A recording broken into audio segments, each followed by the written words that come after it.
It's refreshing to see how Scott Lang, who lives in a world where humanity has faced various threats from other worlds and dimensions, maintains his offbeat and upbeat personality. On one hand, it's weird to see the world thriving and people so happy after having faced such atrocities against their species. On the other hand, it would be difficult to watch a 2-hour movie with a scenario that depicts society's probable, realistic response of despair and lawlessness. In fact, the juxtaposition of these two scenarios does play out anyway in Antman and the Wasp Quantumania.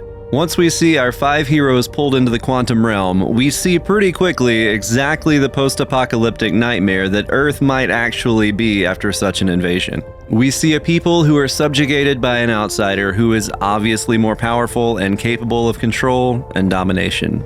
The allegorical nature of the story is actually on point. People who are bent on conquering or controlling others rely on the very people that they are dominating in order to feel superior. This is a familiar human tale, whether it's the Jewish nation in ancient Egypt, the African slaves that built the United States into what it is today, the out-of-touch politicians who think they can do whatever they want to do behind closed doors, the guy who just has to be the boss in a corporate setting at the expense of their coworkers, or just the classic schoolyard bully. The dominant person or people group actually need the subjugated people to suffer in order to feel superior. The symbiotic nature of the relationship is more than the bully would ever admit, and sometimes that bully just needs a good nosebleed.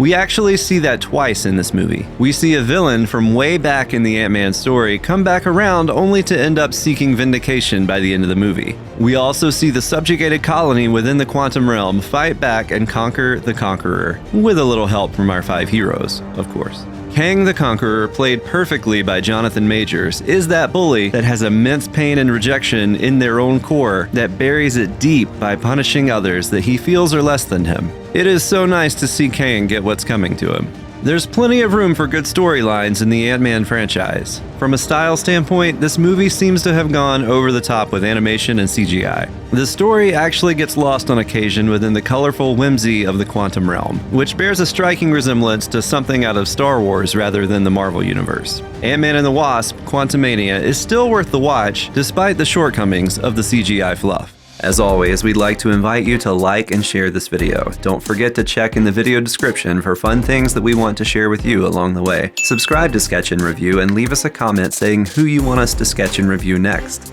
We'll see you next time.